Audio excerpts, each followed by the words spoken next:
हम एक बार फिर से स्टार्ट करेंगे, सारी एक्सप्लेनेशन जो अभी मैंने की थी आपको उसको हम एक बार और करेंगे।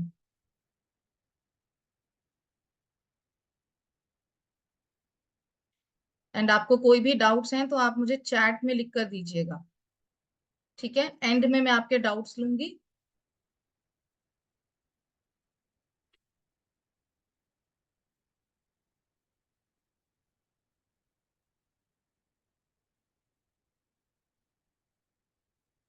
Okay, so let's start. So हम लोग कर रहे थे हमारा chapter number 2, the golden rule of conduct, जो कि किसने लिखी है पोयम? विलियम शेक्सपियर ने। तो बेटा शेक्सपियर का नाम आप लोगों ने वैसे भी सुना होगा, तो बहुत ही पुराने बहुत फेमस पोएट एंड राइटर है। ठीक है, और उन्होंने बहुत सारी बच्चों एडोलेसेंस एजेस के ऊपर बहुत सारी पोएम्स लिखी हैं।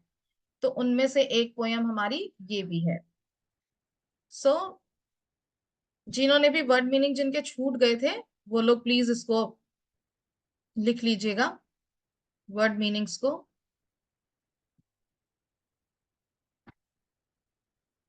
बेटा पेज नंबर 45 बताया है मैंने, एक बार चेक कर लीजिए।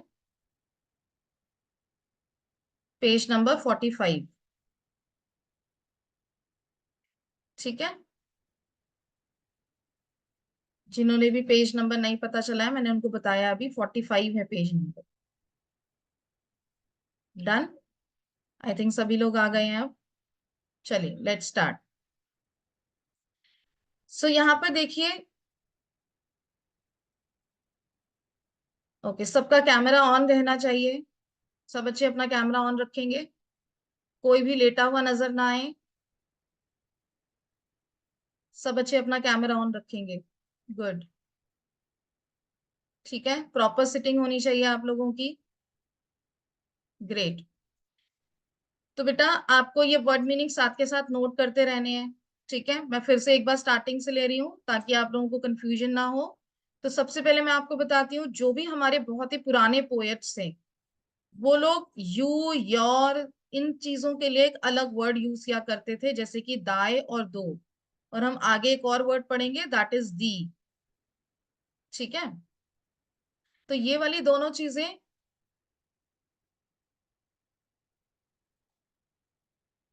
तो यहाँ पे देखिए, दो का मतलब भी यू होता है और दी का मतलब भी यहाँ पर यू होता है पोयम्स में। और ये वर्ड ना सिर्फ पोयम्स में यूज होते हैं, ये राइटिंग में यूज नहीं होते हैं।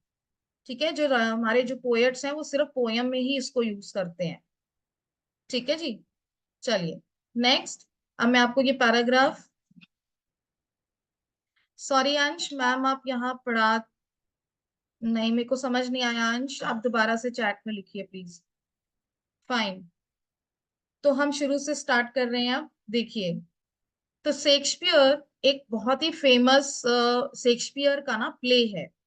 उस प्ले का नाम है हैमलेट। ठीक है, उस प्ले का नाम है हैमलेट। ये एक प्ले है जो उन्होंने लिखा था। इस प्ले के अंदर दो कैरेक्टर्स हैं। उन कैरेक्टर में ये कन्वर्सेशन चल रही है कि हमें कैसा होना चाहिए। ठीक है, बच्चों को कैसा होना चाहिए या फिर एडल्ट्स को भी।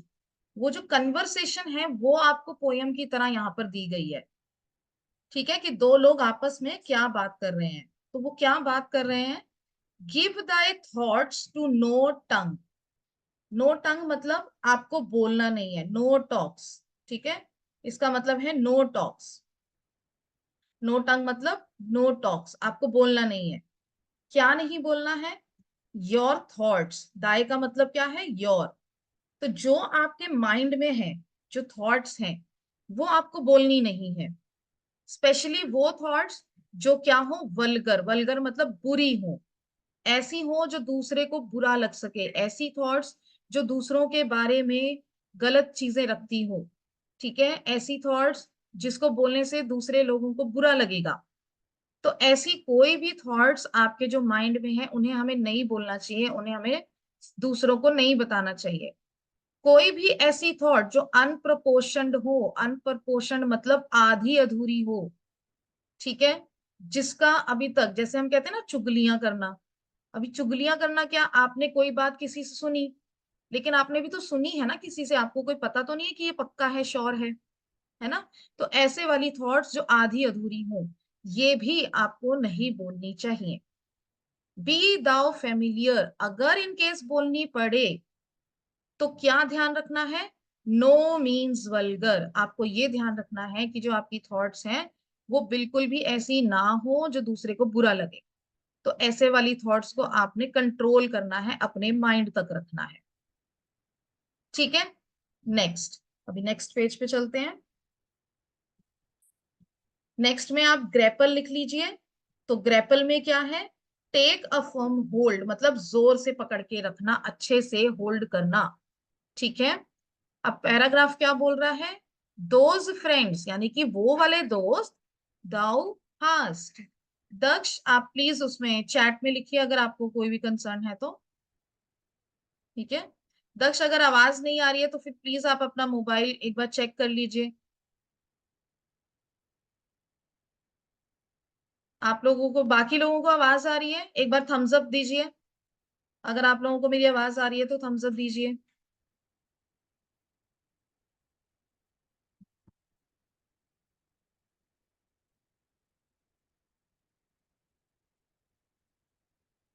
रेनिमा में एक बार हैंड रेस करना दोबारा।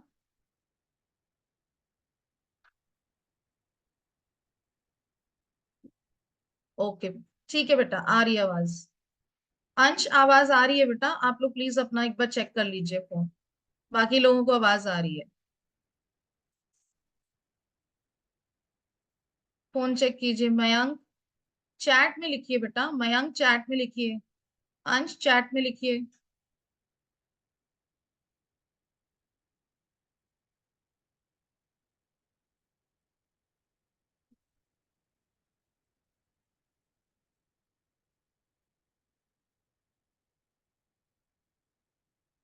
ओके,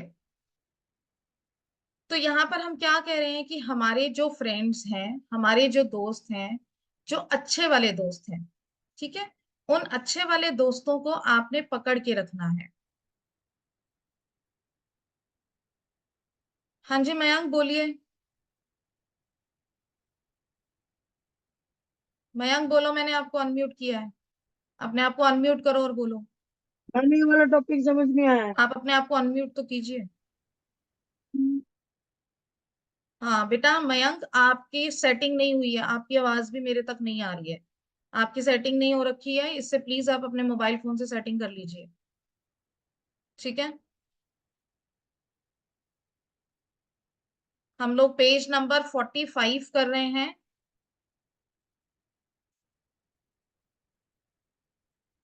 पेज नंबर 45,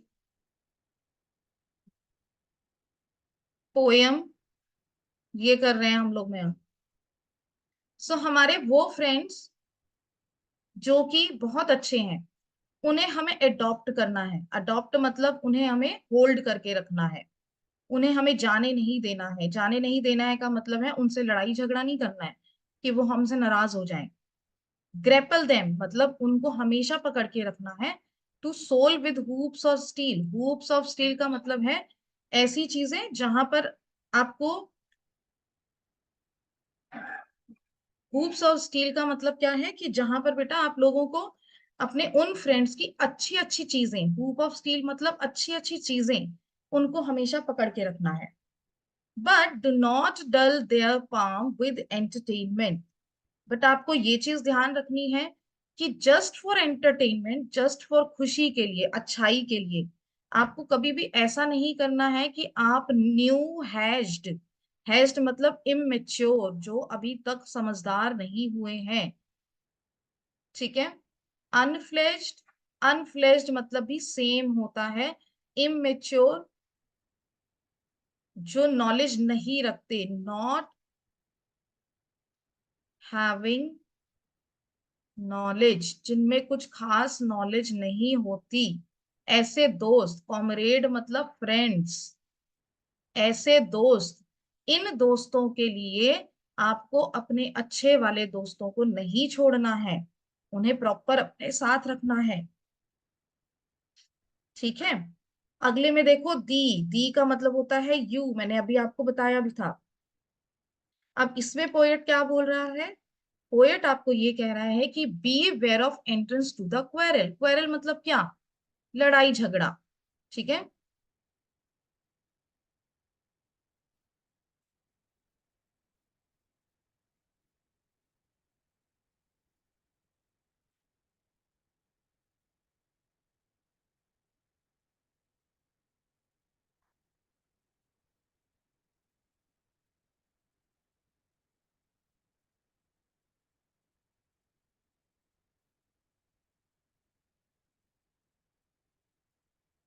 सो वो क्या बोल रहा है आपको? कि आपको लड़ाई झगड़ा, क्वेरल का मतलब क्या होता है? फाइट। ठीक है, आपको ये लड़ाई झगड़ों में नहीं पड़ना चाहिए। अब क्यों नहीं पढ़ना चाहिए? दैट अपोज्ड में बी वेयर, मीन्स कि अगर आप लड़ाई झगड़े में पड़ जाते हैं तो आपको ये नहीं पता चलता, आपको ये नहीं पता होता है कि कौन सा पक्ष सही है। ठीक है। तो अगर इन केस आप किसी लड़ाई में बिना सोचे समझे पड़ भी जाते हैं, तो may beware of thee, आपको क्या ध्यान रखना है? Beware of. Beware of का मतलब क्या होता है? ध्यान रखना। ठीक है। आपने कई बार घर के बाहर ऐसे सुना होगा ना, बी वेयर ऑफ डॉग्स। तो बी वेयर मतलब कुत्तों से सावधान, तो ध्यान रखिए। तो आपको ध्यान रखना है, क्या ध्यान रखना है? दैट एवरी मैन, हर व्यक्ति, यानी कि आपकी बात कर रहे हैं वो, आपको एक अच्छा लिसनर होना चाहिए। ईयर मतलब लिसनर। सॉरी। ठीक है, लिसनर, आपको एक अच्छा लिसनर होना चाहिए। ना कि वॉइस रेस करने वाला। दाई वॉइस मतलब वॉइस रेस करना। वॉइस रेस करना मतलब बोलना। अगर आप लड़ाई में, किसी की लड़ाई में आ जाते हैं और आप बोलते जाते हैं तो वो लड़ाई खत्म तो नहीं होगी ना। तो आपको क्या करना है? आपको एक अच्छा लिसनर बनना है। लिसनर बनने से क्या होगा? कि आप लोग उस लड़ाई का सोल्यूशन ढूंढेंगे। ठीक है, ये मतलब है इसका। नेक्स्ट क्या है? Take each man censure. Censure मैंने आपको बताया एडवाइस लेना। आप सभी की एडवाइस लीजिए, लेकिन जजमेंट अपनी कीजिए। जजमेंट मतलब डिसीजंस। डिसीजंस आपको अपने लेने हैं। ठीक है, सुननी आपको सबकी है, पर डिसीजन आपको अपने लेने हैं। कॉस्टली मतलब महंगी। ठीक है, आपकी जो हैबिट्स हैं वो इतनी महंगी नहीं होनी चाहिए, क्योंकि आने वाले टाइम में आपको नहीं पता कि आप अपनी इन महंगी आदतों को परस्यू कर पाएंगे या नहीं कर पाएंगे। ठीक है। तो ऐसी कोई भी आदत जो आपको महंगी लगती हो, उन्हें परस्यू नहीं करना चाहिए, आगे नहीं बढ़ाना चाहिए। But not expresses in fancy rich not Gaudi.